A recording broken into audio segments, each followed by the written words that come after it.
நான் சொன்ன மாதிரி தான், முன்னாடி சொன்ன மாதிரி தான். ஒரு தப்பை இங்கே யார் பண்ணாலுமே அந்த தப்பை அவங்க சைடில் இருக்கிற அந்த தப்பை ஒத்துக்கவே மாட்டாங்க. நம்ம சின்ன வயசுலேருந்தே பார்த்துருப்போம். இப்போ நான் ஒரு தப்பு பண்ணிட்டேன், நீங்களும் ஒரு தப்பு பண்ணிட்டீங்க. ஸோ யாராவது ஒருத்தவங்க கண்டிப்பாக ஒத்துக்கணும், இல்லை ஒத்துக்கவே மாட்டாங்க. அதனால் பாதிக்கப்படுறவங்க தான் கவலைப்படுவாங்க. இப்போ எதை பற்றி சொல்ல வரேன்ட்டு கிளியராக சொல்லிடுறேன். கரூர் இஷ்யூ தான். இப்போ அதை பேஸ் பண்ணி ஆக்டர் விஜய், அதாவது பொலிட்டிஷியன், டிவிகே பார்ட்டி தலைவர் விஜய் வந்து ஒரு வீடியோ கொடுத்துருக்காரு, ஒரு 4 நிமிஷம் வீடியோ.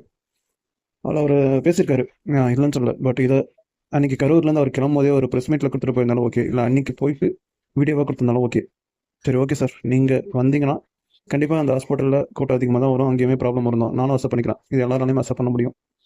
நீங்கள் தான் வரணும்னு இல்லையே, உங்களோட கீழே இருக்கிற எவ்வளோ பேர் இருக்காங்களே, ஸோ அவங்க யாராவது வந்துருக்கலாம்.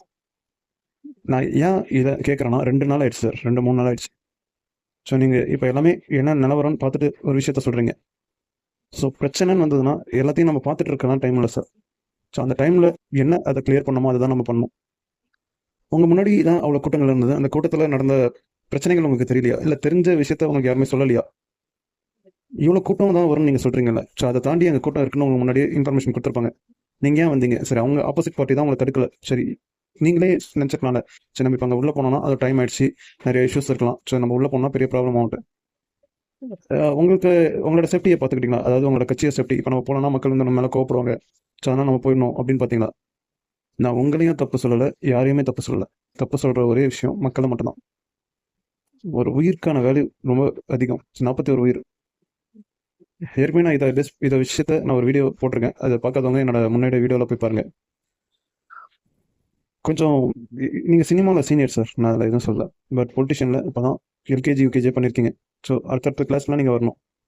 ஸோ கண்டிப்பாக இதில் ஒரு நரிக்கூட்டம் சார், உங்களை சுற்றி நிறைய நரிகள் இருக்குது. நீங்களும் எனக்கு உங்களை பற்றி தெரியாது.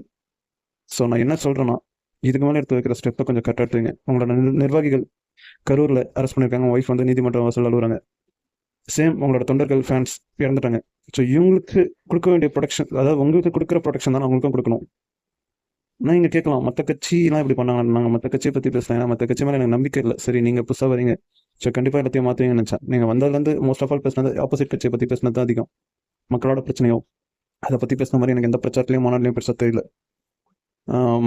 உங்கள் மேலே உங்ககிட்ட புதுசாக எதிர்பார்த்தேன். ஆக்சுவல் நீங்களுமே எல்லாரும் மாதிரி தான்ட்டு நிரூபித்த மாதிரி இருக்குது. சினிமா நடிகருக்கு நடிக்கணும்னு சொல்லி தேவையில்ல. ஸோ எதையுமே எங்களால் நம்ப முடியல. Thank you sir.